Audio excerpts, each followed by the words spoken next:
Jesus, Jesus. Oh, how I love Jesus. Oh, how I love Jesus. Oh, how I love Jesus. Because he first loved me. Oh, how I love Jesus. Oh, how I love Jesus. Oh, how I love Jesus. Because he first loved me. Oh, how I love Jesus. Oh, how I love Jesus. Oh, how I love Jesus. Because he first loved me. Oh, how I love Jesus. Oh, how I love Jesus. Oh, how I love Jesus. Because he first loved me. Le chant dit, oh, que j'aime Jésus. Oh, combien j'aime Jésus. Oh, que j'aime Jésus. Car il m'a aimé le premier. Je voudrais que tu chantes ça avec moi si tu as cette assurance que Jésus t'aime, qu'il t'a aimé et qu'il t'aimera toujours. Oh, que j'aime Jésus. Oh, que j'aime Jésus. Oh, que j'aime Jésus. Car il m'a aimé le premier. Oh, que j'aime Jésus. Oh, que j'aime Jésus. Oh, que j'aime Jésus. Car il m'a aimé le premier. Oh, oh, combien je t'aime Jésus. Oh, combien je t'aime Jésus. Oh, combien je t'aime Jésus. Car tu m'as aimé le premier. Car tu m'as aimé le premier. Oh, car tu m'as aimé le premier. Car tu m'as sauvé, Seigneur. Car tu m'as aimé le premier. Tu as donné ta vie pour moi, sans même que je ne te connaisse. Tu m'as aimé le premier. Et à cause de ton amour, tu m'as sauvé de l'enfer. Oh, combien j'aime Jésus. Oh, combien j'aime Jésus, Jésus. Oh, combien j'aime Jésus. Il m'a aimé le premier. Je voudrais ce soir te souhaiter la bienvenue sur une chaîne, notre chaîne, une autre dimension avec Christ. Alléluia. Je suis particulièrement joyeuse, heureuse de savoir que Jésus m'aime, il m'a aimé, il m'aime et il m'aimera toujours. Et je voudrais que quelqu'un ait cette assurance-là, que quelqu'un ait cette assurance, que vous sachiez que Jésus vous aime. Je voudrais dire à Flora, Oula, à Kwame Stéphane, que Jésus vous aime. À Yada, Jésus vous aime. Bénédiction Gant, Jésus t'aime ma chérie. Jocelyn Wilfried Tanguy, Jésus t'aime. Alléluia. Jolimbin, Jésus t'aime. Et j'ai ici encore Pasteur Odipo Adengra Israël, Jésus t'aime. Fanta Bamba, Jésus t'aime. Joas Nobu, Jésus t'aime. Vous tous qui êtes en train de vous connecter, alléluia, je voudrais continuer avec vous, inviter tous ceux que nous pouvons inviter, car aujourd'hui nous avons de très belles questions, alléluia. Comme d'habitude, toujours de belles questions. J'invite aussi, comme vous voyez là, j'invite, que Jésus soit élevé en ce jour, que Jésus soit glorifié, que Jésus soit magnifié, que aujourd'hui Jésus réponde au cri du cœur de quelqu'un, que Jésus réponde au cri du cœur de quelqu'un. Alléluia. Que Jésus lui-même te réponde. Je prie que l'amour de Dieu qui est répandu dans mon cœur, et je suis sûr dans ton cœur, soit actif, non, c'est-à-dire activé, afin que tu ressentes cet amour-là, que ta maison soit inondée de l'amour de Christ. Alléluia. Que ton lieu de travail, si tu es au travail, soit inondé. Là où tu te trouves, je prie que l'amour de Dieu te visite. Alléluia. Et que l'amour de Dieu te rende ministère. Alléluia. Oh, que j'aime Jésus. Oh, que j'aime Jésus. Oh, que j'aime Jésus, car il m'a aimé le premier. Alléluia. Il m'a aimé le premier.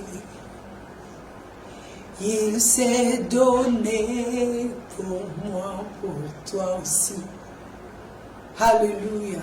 Gloire et honneur soit à l'agneau de Dieu, celui qui ôte le péché du monde, celui qui nous a aimés avant même que nous ne soyons sauvés, celui qui a donné sa vie pour nous, car la parole déclare que pendant que nous étions encore faibles, en anglais dit, while we were yet weak, Jesus gave his life for us.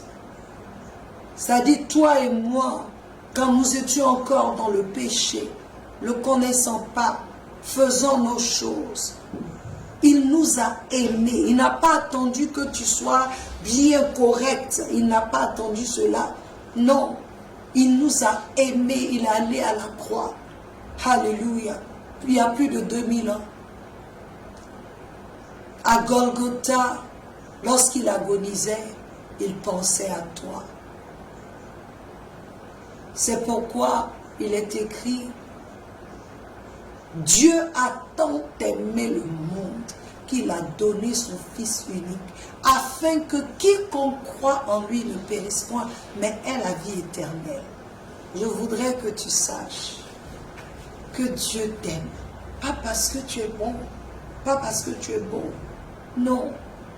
Malgré le fait que toi et moi, nous soyons dans le péché, ne le connaissant pas, il est allé à la croix. Et quand il était à la croix, plus de 2000 ans, tu étais dans ses pensées, tu étais en lui, comme moi j'étais en lui. Et aujourd'hui, nous nous retrouvons là pour le glorifier, pour l'élever, pour bénir son Saint-Nom, parce qu'il est Dieu. Il n'y a aucun autre comme lui, il ne change pas. J'espère que la vidéo passe normalement. Alléluia. Parce que chez moi, c'est bloqué. Donc, je vous donne. Alléluia. Que le nom du Seigneur soit béni, que le nom du Seigneur soit élevé, que le nom de notre Dieu continue de se manifester dans nos vies, qu'il n'arrête pas de te montrer son amour, que toi-même, tu ne fermes pas la porte. Alléluia. Aujourd'hui, c'est la fac et c'est la question, la foi aux questions. Alléluia. Et nous sommes toujours sur notre thème, le rôle du Saint-Esprit dans l'adoration. Et toutes les questions qui sont posées ici, là, je ne vois pas des questions qui ont vraiment attrait à l'enseignement que nous avons donné. Mais gloire à Dieu, ce sont des questions qui sont bonnes. Et je vais, sans plus tarder, commencer. Nous allons commencer. Alors, la première question, c'est: bonsoir, pasteur. Dans l'Ancien Testament, les gens, à travers le sang des animaux, demandaient pardon pour leurs péchés. Et le sacrifice de Jésus à la croix a tout annulé, le sacrifice des animaux. Aussi, pour adorer Dieu dans l'Ancien Testament, c'était aussi le sacrifice des animaux. Maintenant, ma question concernant l'adoration. Y a-t-il un verset qui nous interdit d'adorer de nos jours avec le sacrifice des animaux? Et cette question est posée par Lewis 225. Alléluia. Bonsoir Lewis 225. Je te souhaite une très bonne année de 2021. Que la gloire de Dieu te visite. Alléluia. Tout d'abord, je voudrais faire certaines corrections. Tu dis le sacrifice de Jésus à la croix a annulé. Je veux que tu saches que le sacrifice de Jésus à la croix a plutôt accompli. Alléluia. C'est venu accomplir ce qui devait être. Ce que nous faisions là, le sacrifice de Jésus est venu parfaire cela. Car en vérité, le sang des animaux ne pouvait effacer le péché des hommes, mais plutôt couvrir nos péchés. Ce qui faisait que devant Dieu, nous étions toujours coupables, parce que le sang des animaux ne peut pas, alléluia, effacer le sang, le péché des êtres humains. Tout ce qu'il peut faire, c'est couvrir. Mais le sang de Jésus a le pouvoir, ce sang-là, à effacer et annuler les ordonnances qui nous condamnent, qui nous condamnaient, qui nous condamnent et qui voudront nous condamner. Alléluia. Donc je vais lire pour toi, pour que ça soit plus clair. Hébreux 10, 1 à 14. Hébreux 10, 1 à 14. Nous allons lire ensemble. Hébreux. Si tu es en train de chercher Hébreux vers Genèse là-bas, non, c'est dans le Nouveau Testament. Hébreux est avant le livre de Jacques.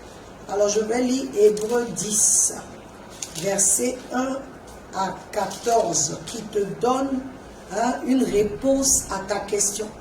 Voici ce que Hébreux 10, à partir du verset 1, dit. La loi, en effet, possède une ombre des biens à venir, et non l'exacte représentation de la réalité. Elle ne peut jamais, par l'offrande annuelle et toujours répéter des mêmes sacrifices, conduire à la perfection ceux qui y participent. Sinon, n'aurait-on pas cessé de les offrir? Ceux qui rendent ce culte purifié une fois pour toutes, non, je reprends, sinon n'aurait-on pas cessé de les offrir? Ceux qui rendent ce culte purifié une fois pour toutes n'auraient en effet plus du tout conscience de leurs péchés. Mais en réalité, le souvenir des péchés est rappelé chaque année par ces sacrifices, car il est impossible que le sang de taureau et de bouc enlève les péchés. C'est pourquoi, en entrant dans le monde, Christ dit, tu n'as voulu ni sacrifice ni offrande, mais tu m'as formé un corps. Tu n'as accepté ni holocauste, ni sacrifice pour le péché. Alors j'ai dit, me voici, je viens dans le rouleau du livre. Il est écrit à mon sujet, pour faire, ô Dieu, ta volonté. Verset 8. Il a d'abord dit, tu n'as voulu et tu n'as accepté ni sacrifice, ni offrande, ni holocauste, ni sacrifice pour le péché, qui sont pourtant offerts conformément à la loi. Et ensuite, il a déclaré, me voici, je viens, ô Dieu, pour faire ta volonté. Il a aboli ainsi le premier culte pour établir le second. Et c'est en raison de cette volonté que nous avons été rendus saints par l'offrande du corps de Jésus-Christ une fois pour toutes. Tout prêtre se tient chaque jour debout pour faire le service et offrir fréquemment les mêmes sacrifices qui ne peuvent jamais enlever les péchés. Tandis que Christ, après avoir offert un seul sacrifice pour les péchés, s'est assis pour toujours à la droite de Dieu. Il attend désormais que ses ennemis soient réduits à lui servir de marchepied. En effet, par une seule offrande, il a conduit à la perfection pour toujours ceux qu'il rend saints. Alléluia. Lewis, je t'ai donné pas un verset, plusieurs. Dans le livre de Hébreux, tu peux continuer, Hébreux 12, 24, Hébreux 7, 22. Tu peux continuer à lire que le sang des animaux n'est plus acceptable. Ce n'était même pas acceptable. Mais Dieu permettait que le sang des animaux couvre le péché des hommes, puisque les hommes venaient reconnaître devant Dieu qu'ils avaient péché. Donc c'est Dieu qui avait mis ça, qui a inscrit cela, qui avait prescrit cela. Mais malgré cela, il y avait toujours cette conscience que l'on était pécheur ou que l'on avait péché. Donc chaque année, il fallait le faire. Mais le sang de l'agneau efface. Le sang de Jésus, cette nouvelle alliance, par le sang de l'agneau, efface complètement nos péchés. Donc tu ne peux plus venir pour dire je tue un mouton pour adorer Dieu. Non. C'est pourquoi même aujourd'hui en Israël, tout ce qu'ils avaient avant pour faire ça, ils n'ont plus. Le temple qui était construit, l'autel, tout ce qui était, ils ne peuvent plus. Parce que Dieu, dans sa sagesse, a envoyé son Fils unique pour être, c'est pourquoi il a appelé l'agneau de Dieu. Quand Jean le présentait à ses disciples, il dit, voici l'agneau de Dieu qui ôte le péché du monde. Le sacrifice ultime a été fait en la personne de Jésus. Le sacrifice ultime a été fait en la personne de Jésus. Donc aujourd'hui, tu n'as plus besoin des animaux. Celui qui te dit, tu dois honorer Dieu ou bien adorer Dieu avec les animaux, il t'a menti. Parce que le sacrifice ultime a été fait. Et c'est Jésus-Christ, l'agneau de Dieu, qui a été immolé pour nos péchés. C'est lui, comme je te l'ai lu dans Hébreux 10, 1 à 14, c'est Jésus qui a ôté le péché. C'est Jésus qui a effacé le péché. Si tu vas dans Colossiens 2, tu commences à lire tu verras aussi, on te dit ce que Jésus est venu faire. Nous qui étions morts, il est venu, il a ôté le péché. Et il nous a rendus vivants avec lui. Donc Lewis, les sacrifices ne peuvent plus, parce que c'est ça. On dit tu viens avec les animaux pour que Dieu te pardonne. Non, aucun animal ne peut. C'est parce que ça ne pouvait pas que Dieu a envoyé son Fils unique. Si tu penses qu'en offrant un bélier à Dieu pour tes péchés, comme le font d'autres, chaque année, ils le font. C'est ce que on nous dit ici, dans l'Hébreu, chaque année, parce qu'ils avaient la conscience du péché. Mais nous, en tant que fils de Dieu, nous sommes saints. On ne marche pas selon cette conscience. Car Christ a tout enlevé. Il a ôté. Les ordonnances qui étaient contre nous, il les a clouées à la croix. Il a effacé toute condamnation qui était contre toi. Il a effacé. Il a effacé. Alors je voudrais t'encourager. C'est un mensonge quand on dit, prends, en tout cas, c'est un mensonge si c'est pour le Dieu vrai. Ce sont les idoles où tu vas chez le jujuman, on dit, tue ça, fais ceci pour apaiser le cœur de Dieu. Ce n'est pas Dieu, hein. Je vous dis ça en même temps aujourd'hui. Ce n'est pas le vrai Dieu, ce n'est pas le Père de notre Seigneur Jésus-Christ. Ce n'est pas Dieu. Ce n'est pas Dieu. C'est Jésus. Tu veux que Dieu te pardonne ton péché? Tu ne le connais pas, c'est Jésus. Tu veux que tes péchés soient effacés? Fais quelque chose. Fais quelque chose, mais le sang de l'agneau. Aucun autre sang. Le sang de l'animal ne peut rien faire. Ça ne peut pas enlever ton péché. Le sang, au contraire, devant Dieu, tu seras toujours coupable. Seul le sang de Jésus te libère. Alléluia. J'espère que tu as compris le 8. Sois béni. Alors, deuxième question.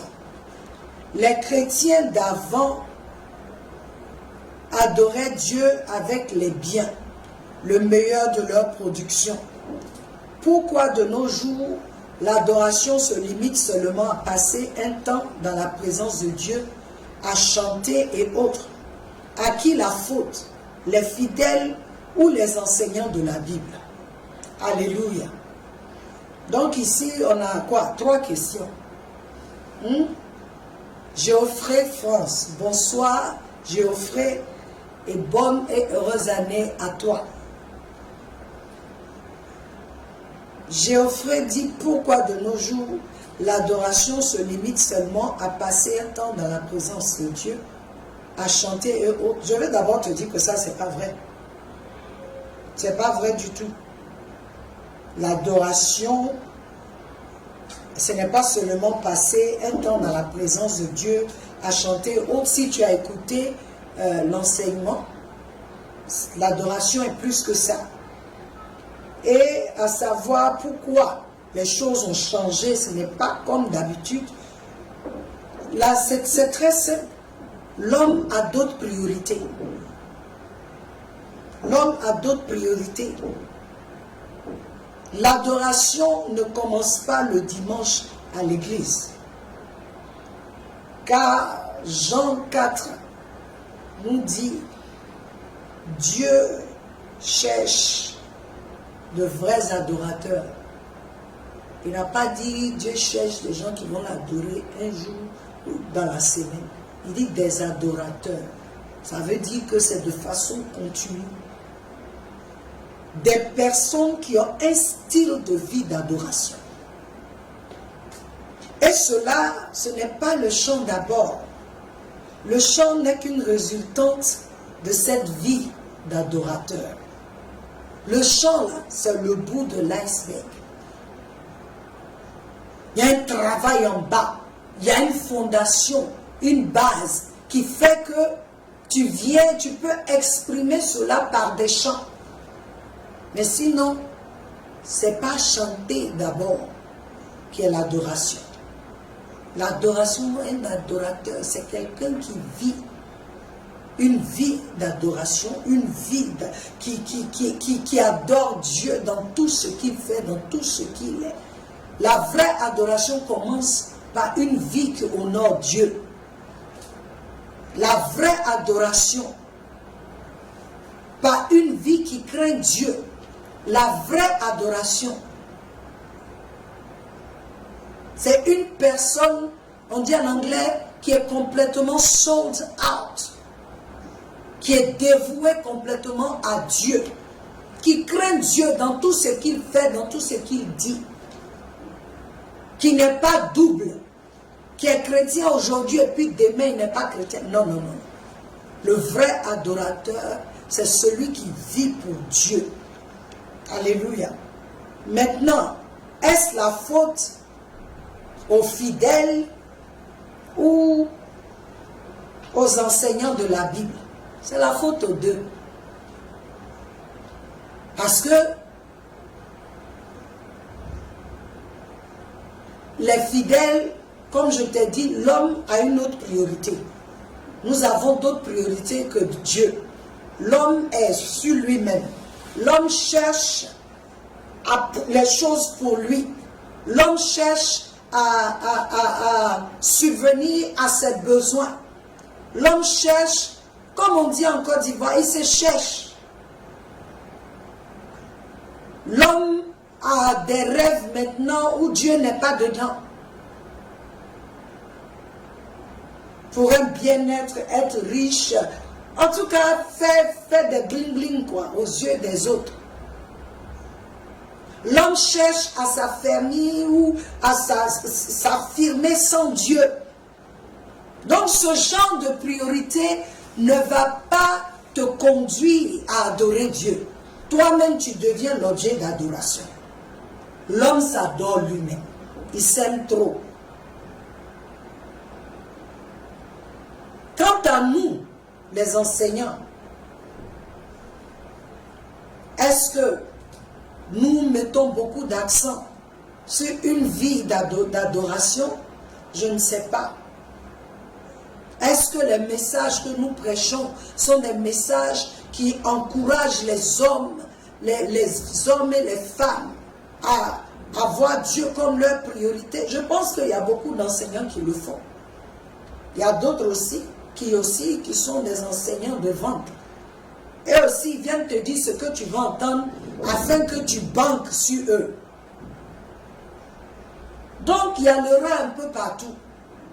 Mais je prie que cette année, nous soyons tous des amoureux de Jésus. Que ce soit les fidèles ou les enseignants, que nous tous, nous ayons pour priorité Jésus, afin que nous puissions être de vrais adorateurs dans le nom de Jésus. J'espère que j'ai répondu à ta question, Geoffrey. Question 3. On dit que Jésus est le Sauveur, que nous devons l'adorer. Mais de quoi nous a-t-il sauvés par sa mort? Malik Si, Dakar. Bonsoir Malik. Bienvenue sur notre chaîne, une autre dimension avec Christ. J'aime beaucoup ta question. Alléluia. J'aime beaucoup ta question et je vais te dire pourquoi nous devons adorer Jésus. Genèse, nous allons lire Genèse chapitre 3 à partir du verset 1 pour que tu saches ce qui s'est passé. Genèse chapitre 3 à partir du verset 1 dit, voici l'histoire. Dieu avait mis dans le jardin Adam et Ève, où il y avait une harmonie parfaite, où ils avaient une relation avec Dieu. Dieu venait communier avec eux. Ça s'appelait Éden. Ils étaient à Éden. Éden, la présence de Dieu, cet endroit où il y a la plénitude. Et la Bible dit dans Genèse chapitre 3, à partir du verset 1, le serpent était le plus rusé de tous les animaux sauvages que l'Éternel Dieu avait fait. Il dit à la femme, Dieu a-t-il vraiment dit, vous ne mangerez aucun des fruits des arbres de ce jardin? En fait, Malik, c'est ça Malik. Dieu avait dit à Adam, voici tout ce qui est dans le jardin. Tu peux manger de tous les fruits. Et Dieu même a montré à Adam et Ève l'arbre de vie. Vous pouvez tout manger, sauf le fruit de l'arbre de la connaissance du mal et du bien. Il dit, le jour où vous allez manger de ce fruit, de la connaissance du bien et du mal, vous allez mourir. C'est ce que Dieu a dit à Adam. Donc le serpent est venu poser la question à la femme. Est-ce que Dieu a dit que vous ne mangerez aucun fruit des arbres du jardin? La femme répondit au serpent, nous mangeons du fruit des arbres du jardin. Cependant, en ce qui concerne le fruit de l'arbre qui est au milieu du jardin, Dieu a dit, vous n'en mangerez pas et vous n'y toucherez pas, sinon vous mourrez. Le serpent dit alors à la femme, vous ne mourrez absolument pas. Mais Dieu sait que le jour où vous en mangerez, vos yeux s'ouvriront et vous serez comme Dieu. Vous connaîtrez le bien et le mal. Le serpent, tu peux voir qui est rentré dans le serpent pour venir dire à la femme que Dieu a menti. En fait, l'arbre là, si vous mangez, ça va vous faire du bien. Dieu vous a menti. La femme vit que l'arbre était porteur de fruits bons à manger, agréable à regarder et précieux pour ouvrir l'intelligence. Elle prit de son fruit et en mangea. Elle en donna aussi à son mari qui était avec elle et il en mangea. Leurs yeux à tous les deux s'ouvrirent et ils prirent conscience qu'ils étaient nus. Ils attachèrent des feuilles de figuier ensemble et s'enfirent des ceintures. Quand ils entendirent la voix de l'Éternel Dieu en train de parcourir le jardin vers le soir, l'homme et sa femme se cachèrent loin de l'Éternel Dieu au milieu des arbres du jardin. Cependant l'Éternel Dieu appela l'homme et lui dit, « Où es-tu » Il répondit, « J'ai entendu ta voix dans le jardin et j'ai eu peur parce que j'étais nu. Alors je me suis caché. » L'Éternel Dieu dit, « Qui t'a révélé que tu étais nu? Est-ce que tu as mangé du fruit de l'arbre dont je t'avais interdit de manger ?» L'homme répondit, « C'est la femme que tu as mise à mes côtés qui m'a donné de ce fruit et j'en ai mangé. » L'Éternel Dieu dit à la femme, « Pourquoi as-tu fait cela ?» La femme répondit, « Le serpent m'a trompé et j'en ai mangé. » L'Éternel Dieu dit au serpent, « Puisque tu as fait cela, tu seras maudit parmi tout le bétail et tous les animaux sauvages. Tu marcheras sur ton ventre et tu mangeras de la poussière tous les jours de ta vie. Je mettrai l'hostilité entre toi et la femme, entre ta descendance et sa descendance. Celle-ci, la descendance de la femme, t'écrasera la tête et tu lui blesseras le talon. » Il dit à la femme, « J'augmenterai la souffrance de tes grossesses. C'est dans la douleur que tu mettras des enfants au monde. Tes désirs se porteront vers ton mari, mais lui, il dominera sur toi. » Il dit à l'homme, « Puisque tu as écouté ta femme et mangé du fruit au sujet duquel je t'avais donné cet ordre, tu n'en mangeras pas, le sol est maudit à cause de toi, c'est avec peine que tu en tireras ta nourriture tous les jours de ta vie. Ils te produiront des ronces et des chardons, et tu mangeras de l'herbe des champs. C'est à la sueur de ton visage que tu mangeras du pain, et ce jusqu'à ce que tu retournes à la terre. Puisque c'est d'elle que tu as été tiré, oui, tu es poussière, et tu retourneras à la terre. Et Dieu les chassa, si tu continues de lire. Dieu les chassa du jardin. Mais le verset 15, Dieu dit, j'enverrai la descendance de la femme, va écraser la tête du serpent. Malik, c'est à cause de ça Jésus est venu. Parce que si tu continues de lire, au verset 20, Adam appela sa femme Ève, car elle devait être la mère de tous les vivants. L'Éternel Dieu fit des habits en peau pour Adam et pour sa femme, et il leur mit. L'Éternel Dieu dit, voilà que l'homme est devenu comme l'un de nous, pour la connaissance du bien et du mal. Maintenant, empêchons-le de tendre la main, de prendre aussi du fruit de l'arbre de vie, d'en manger et de vivre éternellement. Ainsi, l'Éternel Dieu le chassa du jardin d'Éden pour qu'il cultive la terre d'où il avait été tiré. Après avoir chassé Adam, il posta à l'est du jardin d'Éden les chérubins qui agitent une épée flamboyante pour garder le chemin de l'arbre de vie. Dieu a chassé. Donc, l'homme a été chassé de la présence de Dieu. C'est là, c'est dans Genèse, là, que Dieu, les peaux qu'il a prises là, Dieu a tué des animaux pour pouvoir habiller Adam et Ève. Il a fait des peaux pour les habiller. Mais il fallait que le sang soit versé pour couvrir leur péché afin que Dieu puisse les toucher. Alléluia. Malik, l'homme a été chassé de devant la face de Dieu, de la présence de Dieu. Et il fallait que Dieu lui-même envoie celui qui pouvait nous sauver. Et aucun homme sur la terre ne pouvait le faire.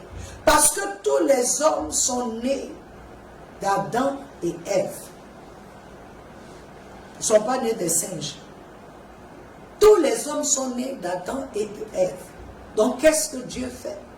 Il dit au verset 15 que la descendance de la femme, en anglais il dit que la postérité, la sémence de la femme. Tous nous savons que la femme n'a pas de sémence, c'est l'homme qui a la sémence. Mais Dieu dit que c'est la sémence de la femme qui va écraser la tête du serpent, c'est-à-dire la tête du diable. C'est en cela que Dieu fera venir Jésus. La Bible nous dit dans le Nouveau Testament que Dieu, dans sa grâce, a choisi une femme vierge par qui le Messie allait venir. Le Messie, c'est-à-dire celui qui venait pour nous sauver, celui qui est venu pour nous sauver de cette malédiction, hein, du péché qui a été commis par nos ancêtres. C'est pourquoi Jean 3,16 dit, Dieu a tant aimé le monde qu'il a donné son Fils unique sur la croix, afin que quiconque croit en lui ne périsse point, mais ait la vie éternelle. Quiconque ait la vie éternelle. Jésus est mort pour nos péchés. Jésus est mort de cette mort-là qui nous condamnait. La destinée de l'homme avait changé par le péché. Alléluia. L'homme était destiné désormais à aller en enfer à cause du péché. Donc voici la raison pour laquelle Jésus est venu, pour que toi et moi, nous n'allions pas en enfer. Pour que toi et moi, nous ne mourrons pas, parce que la Bible dit qu'il est donné à l'homme de vivre une fois et après c'est le jugement. Et il dit encore que le salaire du péché, c'est la mort. Jésus est venu pour que quiconque croit en lui, il a payé le prix, il est allé à la croix pour toi et moi. Il est allé prendre ta place, ma place à la croix. C'est pourquoi celui qui croit en lui, celui qui met sa confiance en lui, ne mourra pas, aura la vie éternelle. Il devient fils de Dieu. Jean chapitre 1 verset 12 dit, à tous ceux qui ont cru, qui l'ont reçu, il leur a donné le pouvoir de devenir fils de Dieu. Ça veut dire qu'il y a des gens qui marchent aujourd'hui, Malik, qui ne sont pas fils de Dieu. Car Jean 3,7, Jean 3,36 nous dit que celui qui croit au Fils a la vie. Celui qui ne croit pas au Fils n'a pas la vie. 1 Jean 5,12. Celui qui a le Fils a la vie éternelle. Hein? Celui qui n'a pas le Fils n'a pas la vie. Quand Adam et Ève ont été chassés, comme tu le dis, ils ne sont pas morts. Ils ne sont pas tombés morts un coup. Mais la mort spirituelle est la plus dangereuse. Ils étaient morts selon Dieu. Parce qu'ils n'avaient plus cette connexion avec Dieu. L'Esprit de Dieu n'était plus avec eux. Et aujourd'hui, je veux encourager quelqu'un qui ne connaît pas Christ. Jésus est mort pour te racheter de tes péchés, te racheter de la condamnation qui pèse sur l'humanité. Dieu, dans son amour, a envoyé son Fils unique à la croix. Le sang qui n'a pas été souillé, le sang qui n'est pas le sang d'un homme mâle. La Bible dit que l'ange est venu trouver Marie et il lui a dit, tu es hautement favorisé, tu as trouvé la faveur devant Dieu. Voici, tu porteras en ton sein la gloire de Dieu. J'appelle Jésus la gloire de Dieu. Alléluia. Tu porteras en ton sein un enfant qui sauvera le monde, qui sauvera l'humanité. Et elle dit, je suis vierge. Comment est-ce possible? Pour vous dire, ceux qui pensent que Jésus est le fruit de Joseph et Marie. Non.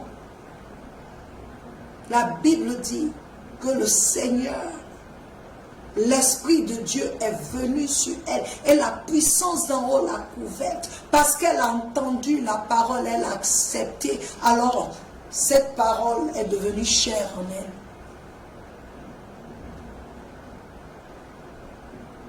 Donc Jésus est venu pour toi, pour moi, Malik. Je veux t'encourager. Nous devons l'adorer parce qu'il nous a sauvés de l'enfer. Nous devons l'adorer parce qu'il nous a aimés d'un amour inconditionnel. Oh, quel amour! Qu'un homme, Jésus, donne sa vie pour des pécheurs comme nous, pour nous sauver. C'est pourquoi nous devons l'adorer. Et j'aime ce passage dans Apocalypse. Apocalypse nous dit que Jean est monté. Apocalypse 4, il est monté. Dieu lui a fait grâce d'être dans la présence de Dieu. Et lorsqu'il était là-bas, il a vu un livre. Je vais le lire, Malik. Parce que ta question, je ne dirais pas est la meilleure. Mais c'est ce qu'il faut que quelqu'un comprenne aujourd'hui. Ce qui s'est passé.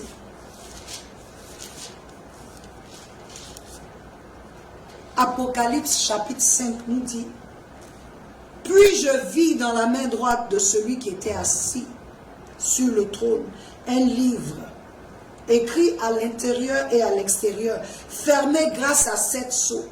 Je vis aussi un ange puissant, proclamer d'une voix forte, qui est digne d'ouvrir le livre et d'en briser les sceaux. Mais personne, ni dans le ciel, ni sur la terre, ni sous la terre, ne pouvait ouvrir le livre, ni le regarder. Je pleurais beaucoup parce que personne n'avait été trouvé digne d'ouvrir le livre et de le regarder. Alors, l'un des anciens me dit, ne pleure pas, car le lion de la tribu de Juda, le rejeton de la racine de David, a vaincu pour ouvrir le livre et ses 7 sceaux. Puis je vis au milieu du trône et des 4 êtres vivants et au milieu des anciens, un agneau debout comme offert en sacrifice. Il avait 7 cornes et 7 yeux, qui sont les 7 esprits de Dieu envoyés par toute la terre.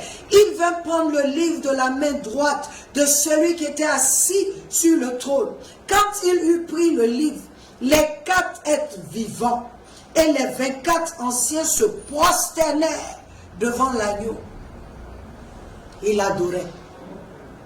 Chacun tenait une harpe et des coupes d'or remplies de parfums, qui sont les prières des saints. Et voici ce qu'il chantait. Il chantait un cantique nouveau en disant, tu es digne de prendre le livre et d'en ouvrir les sceaux, car tu as été offert en sacrifice et tu as racheté pour Dieu par ton sang des hommes de toute tribu, de toute langue, de tout peuple, de toute nation. Tu as fait d'eux des rois et des prêtres pour notre Dieu, et ils régneront sur la terre. Oh Seigneur, je viens déclarer aujourd'hui que les hommes, Seigneur, de toute tribu, de toute langue, de toute nation, partout où ils se trouvent, que Seigneur, tu leur révèles cette vérité, que la vérité que Jésus-Christ a payé le prix, Jésus-Christ a vaincu à la croix l'ennemi de nos âmes. Jésus a vaincu la mort. La condamnation qui pesait sur l'humanité est désormais ôtée. Si seulement ils peuvent, Seigneur, reconnaître en Christ le Messie, celui-là que tu as envoyé, ils seront sauvés. Que les nations connaissent cette vérité, que les tribus connaissent cette vérité, que les peuples sur la terre connaissent cette vérité, que toutes les races connaissent cette vérité. Partout où se trouvent les hommes, je crie, Seigneur, à toi, que cette vérité soit, oh Dieu, répandue, afin que les hommes soient sauvés. Que Malik reçoive cette révélation. Que le Sénégal reçoive cette révélation. Que tous ceux qui ne connaissent pas Christ reçoivent cette révélation, que Dieu a tant aimé le monde qu'il a envoyé son Fils unique afin que quiconque croit en lui ne périsse point mais ait la vie éternelle. Oh Dieu, je crie à toi Seigneur, tu l'as fait pour nous, tu peux encore le faire pour les autres. Que cette année, les âmes soient sauvées. Les âmes soient sauvées partout dans le monde, dans tous les continents, dans toutes les nations du monde, où se trouvent des êtres humains. Je prie pour le salut de leurs âmes, au nom de Jésus. Que cette vérité pénètre les cœurs. Amen. Merci encore Malik pour cette question. Que Dieu te bénisse. Et je déclare que tu ne seras plus jamais le même. Dans le nom de Jésus. Dans le nom de Jésus. Merci Seigneur. La 4e question. Les protestants refusent d'adorer Marie, car ils disent qu'elle n'est pas la mère de Dieu. Alors si Jésus est Dieu, qui est alors Marie?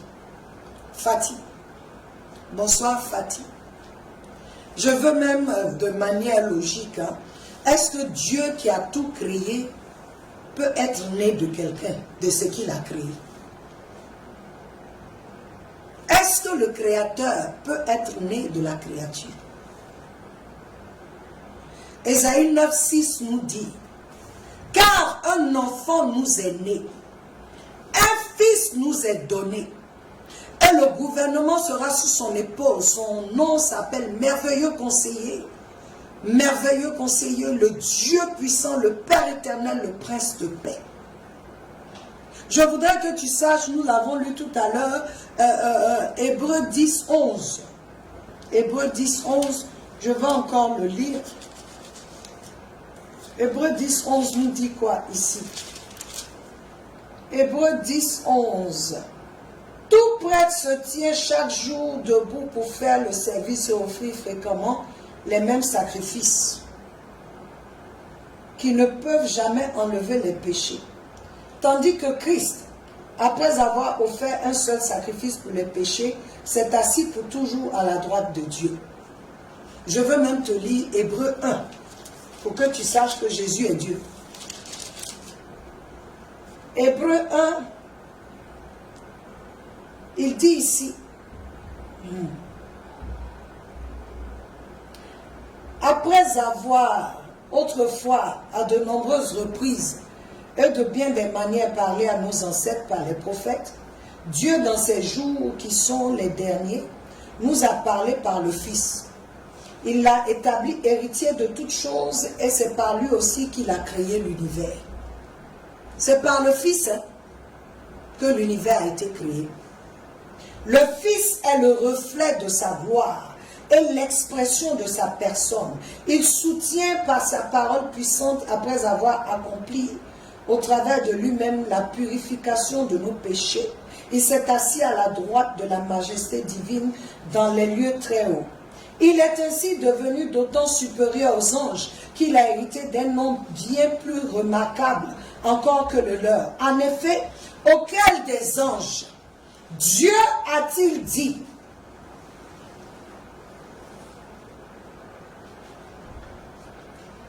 tu es mon fils, je t'ai engendré aujourd'hui.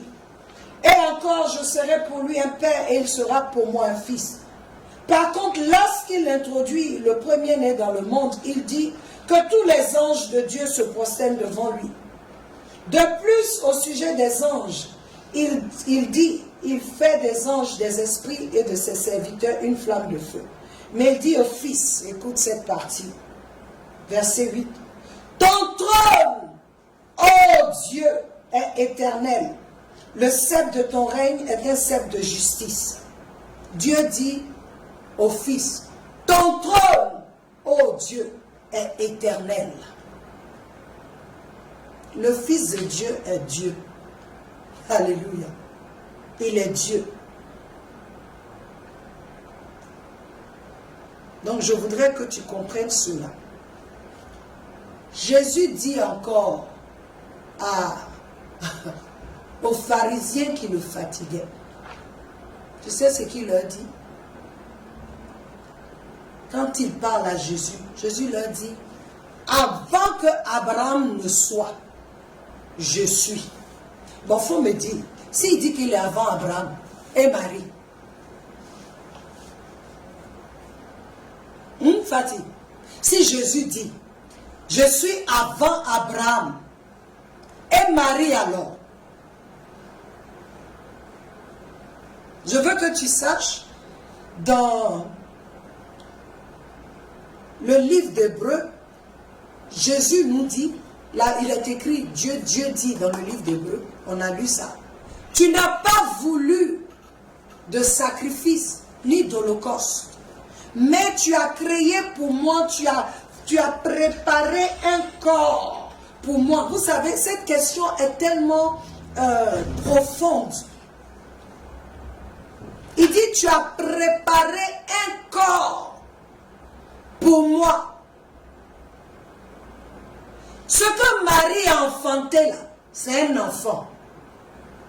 Ce n'est pas Dieu, c'est le corps qui a été préparé pour que Dieu le Fils y entre pour sauver le monde. C'est fort. Et ce n'est pas tout le monde qui peut comprendre ça. Ce que Marie a enfanté, elle a enfanté, Dieu a utilisé Marie pour faire sortir d'elle ce qu'on dit son fils. Il dit, le saint, si tu vous regardez bien, le saint enfant qui sortira de toi sera appelé fils de Dieu. Mais ce n'est pas le fils de Dieu qu'elle a mis au monde. C'est le corps là. cet homme-là que Dieu s'est préparé pour que Dieu le Fils puisse y entrer. Parce que Dieu est esprit. Pour qu'il vienne entrer. Pour nous sauver, peuple de Dieu. Marie est bienheureuse. Marie a été favorisée, hautement favorisée. Mais elle ne peut jamais être égalée à Dieu. Elle ne peut jamais être mise, adorée comme on adore Dieu. Jamais. Mais elle est celle-là que Dieu a choisie pour faire ce miracle. Comme Dieu choisit beaucoup de gens aujourd'hui pour faire des miracles, nous n'allons pas les adorer. Est-ce que nous allons adorer, comment il s'appelle, Moïse, qui rentrait dans la présence de Dieu, où le peuple d'Israël ne pouvait plus le regarder, il était obligé de couvrir sa tête à cause de la gloire de Dieu, parce que lorsqu'il sortait, son visage était comme une flamme de feu. Lisons la parole correctement. Jésus, si tu vois dans la Bible, il n'a jamais appelé Marie mère. Il dit femme. Femme, elle a été utilisée pour porter, pour préparer ce corps que Dieu le Fils allait utiliser pour faire son travail. C'est pourquoi ce qui est né d'elle était saint, parce que ce n'était pas son accouplement avec Joseph. Après ça, la Marie a eu d'autres enfants. Je veux nous encourager. Lisons la parole, étudions la parole. Ce n'est pas une histoire de être contre telle personne ou telle dénomination. Non, je ne suis pas dans ça. Mais c'est ce que la parole dit. Jésus est Dieu le Fils. Tu as vu que Hébreu, nous avons lu, il dit, oh Dieu, ton trône. Dieu dit à Dieu, ton trône. Il est le Fils, Dieu. C'est par lui que Dieu a créé le monde. Et la parole a été faite chair. Alléluia. J'espère que tu as compris, Fatih. Sois béni pour ta question. Très belle question. 5. J'ai combien de temps encore? Est-ce qu'on a déjà fait 1 heure? Yes. Si on a fait 1 heure, alors peuple de Dieu, je vais continuer les réponses après, parce que je ne veux pas dépasser les 1 heure. J'ai encore 3 autres questions. Et ce sont des questions qu'il faut vraiment prendre le temps de répondre. Et je vais répondre à ces questions-là. Le samedi, nous avons encore un enseignement, mais je vais prendre le temps de répondre aux questions le samedi.